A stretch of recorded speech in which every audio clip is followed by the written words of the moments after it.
G'day. It's Weedy here. I'm from the Weedy garden and I just got home from Denmark. I've been away for about 30 days. But you know what it's like when you come home from being away from the garden for a long time? First thing you want to do is see how the garden is going. You know what that's like? That's how I feel this morning. You know, I've still got a bit of jet lag, so I can't sleep anymore. It's only 5 o'clock. So I came up this morning to look around, but it's still too dark. So I'm going to sit here and listen to the birds, the morning birds, and wait until the sun comes up, and then I want to show you around the garden and see what it looks like after 30 days I've been away. So a very warm welcome up on the hill to the Weedy garden, almost at night time.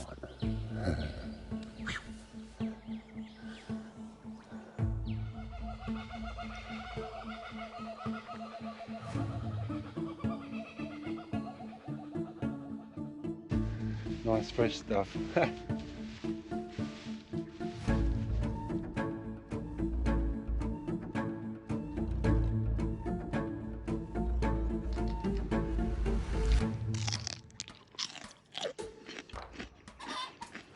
You might be looking at my garden thinking, oh my goodness, what a weedy garden. Well, it is, but the way the weeds are is not a problem. And let me explain why. To be honest, this chickweed and this little bit of grass in here, it doesn't compete with my plants that are growing in the garden, because plants don't compete for nutrients that much or water. They compete for sunlight. You can see these plants that are growing here, they're above the other ones, so they're getting all the sunlight that they need. You see? Beautiful. Lots of sunlight. Cabbage is doing fine. Celery. The chickweed is just coming up as more or less a ground cover. And the more ground cover you got, the more solar panels and the more sugar that's coming down into that ecosystem down under the ground, the bacteria and the fungi. What's happening here is this is creating a beautiful understory, a beautiful ground cover. The more solar panels we have in the garden, the better, because the more photosynthesis is happening, therefore creating more sugar, putting more sugar into the ground, into my garden bed to feed all these wonderful microbes. And you can see my celery, it's above the weeds, so it's not competing for the sun. And also my beautiful cabbage, see? There's no competition at all with the sun, as you can see there. And silver beet, you see, it's getting all the sun it needs. If we look down underneath here, very carefully, right, I'll just pull these weeds away from underneath my celery. Can you see? There is no roots of any of these weeds competing with the nutrients underneath my plant. See? All the weeds are coming from here, coming from outside. They're just looking for the sun. Beautiful mulch there, see? So all I have to do is put it underneath my celery and that becomes mulch for my celery, and mulch around my silver beet like this, and that becomes now food for my vegetables. This chickweed's really easy to pull out and the chickens love it as well. Don't you, chookies? Hey girls.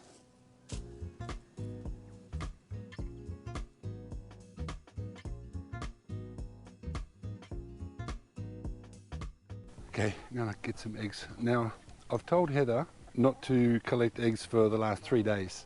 So for 3 days the chickens have been laying eggs. And I'm just going to see how many there is in here. Oh. 1, 2, 3, 4, 5, 6, 7, 8, 9, 10, 11, 12, 13, 14, 15, 16, 17, 18, 18 eggs. 18 eggs, everybody, so I'm going to collect those.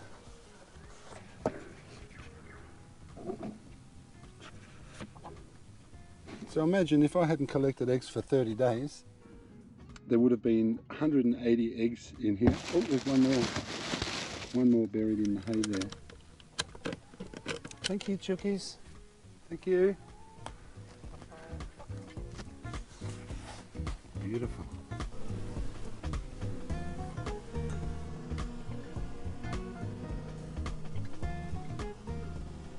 I want to just show these beautiful broccoli leaves.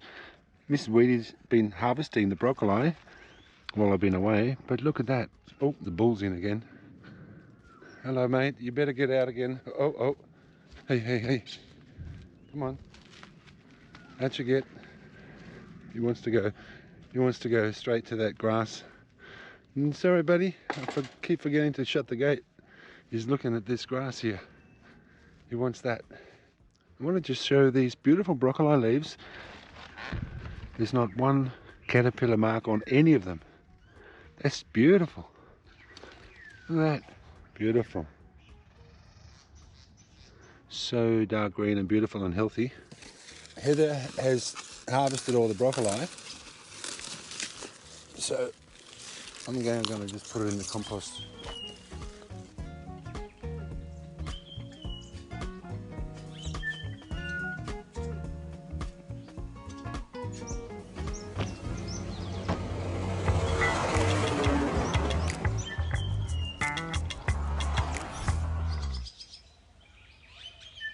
Well, this is the turmeric plant that used to be growing here. It's the bush turkey. It's just given me more and more proof not to plant any kind of root plants in my swales.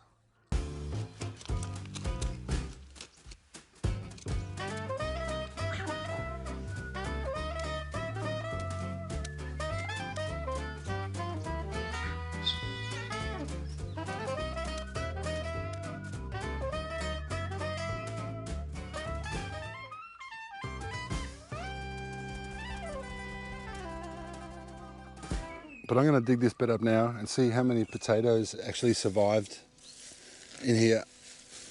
Oh, look at these earthworms. Whoa. Lots of energy.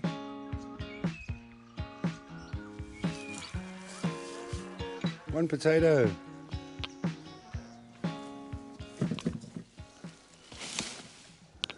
That's the mother potato, which is half rotten. Another one. Nice, they're nice big ones. Oh, mate. There's potatoes in here. Look at that. Look at the size of this one. Oh, pretty happy about that potato. Beautiful. Oh, look at that. Another one. Another one. Another one. They've been very happy in here. Look at the size of them. Oh, that's a massive potato. Look at that. I've got to show you this one. Look. I know I've got a big hand. I've got a big hand. So that's a huge potato. Lovely, lovely. Wow. Okay. I'll give more of this to the bull.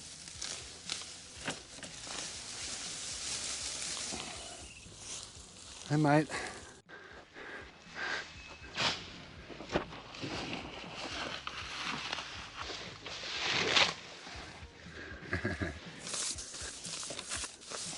I know someone that's going to be very happy for this. Here we go. Want some more? Here, mate. Look at those beautiful potatoes there, man.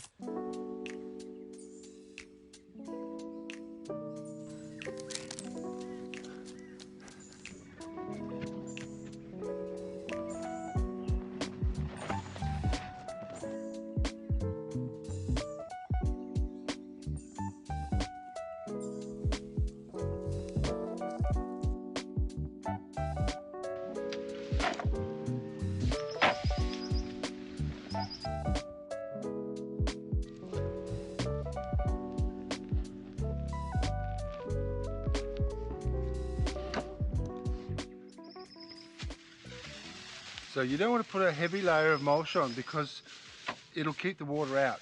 In Denmark, a lot of their old farmhouses are made with straw and they put it on in such a way that it keeps the house dry. So if you put too much mulch on, what water does come out of the sky, it'll get sucked up into your mulch. So just a nice thin layer. It's really just to keep the sun off the earth and to stop that evaporation and to let air, at the same time let air into it. On this bed I just used like 2 biscuits of sugarcane mulch, just enough to kind of shadow the soil. My son William over in Denmark, he's a bit of a tea connoisseur, he told me when I visited him, so I'm going to make him a special Weedy garden tea. So down here I'll just get a bit of ginger from underneath the tree root. Nice. And then I'll get some nasturtium flowers. And there's plenty of those coming on.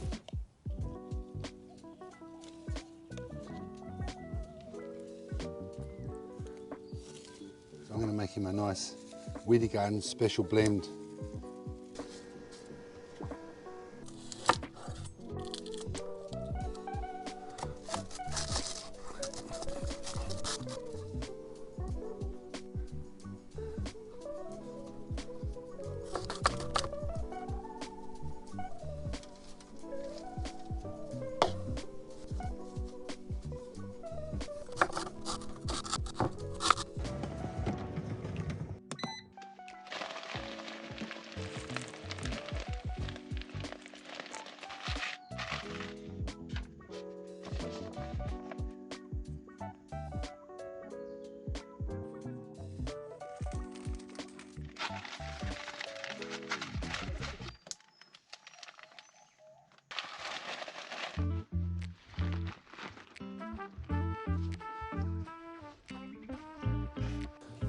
See, there's always going to be some wild tomatoes if you've got a compost, because tomato seeds can actually go through the whole human body and still grow. So whatever your compost is, it's not going to kill the tomato seeds. They're very hardy seeds. See, I've got my carrots in here and I've planted my garlic behind.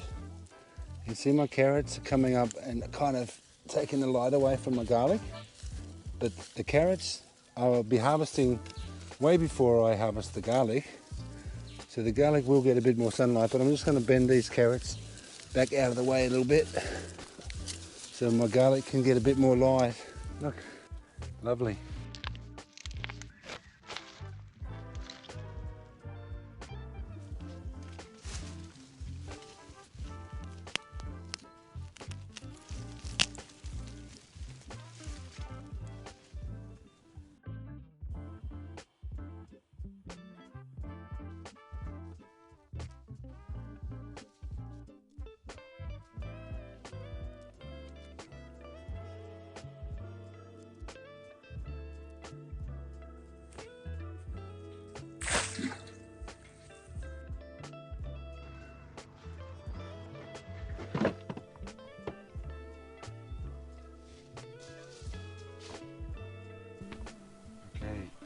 Now I'm going to make a yummy juice.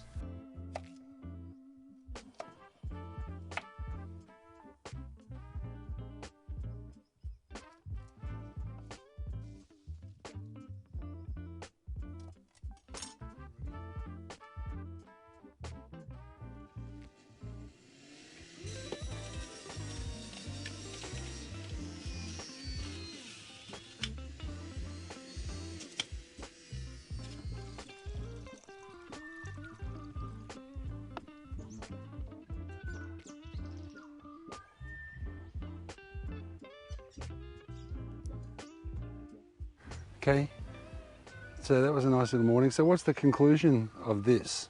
The conclusion is that if you treat your soil right and plant things at the right time, plant things for your climate, you don't really need to do a lot of looking after. As long as you've got sunshine and water falling out of the sky and each plant has got enough room to thrive, then it should take care of itself, so you can leave the garden for 30 days and still come back and enjoy its abundance. Okay, so all you've got to do is learn how to do it, guys. So keep watching this channel and I'll come with more tips about how to grow food and get this abundance. Okay, so thanks for watching, everybody, and I'll see you on the next video. Enjoy your lives, remember, enjoy your gardens as well, because they're your pride and joy.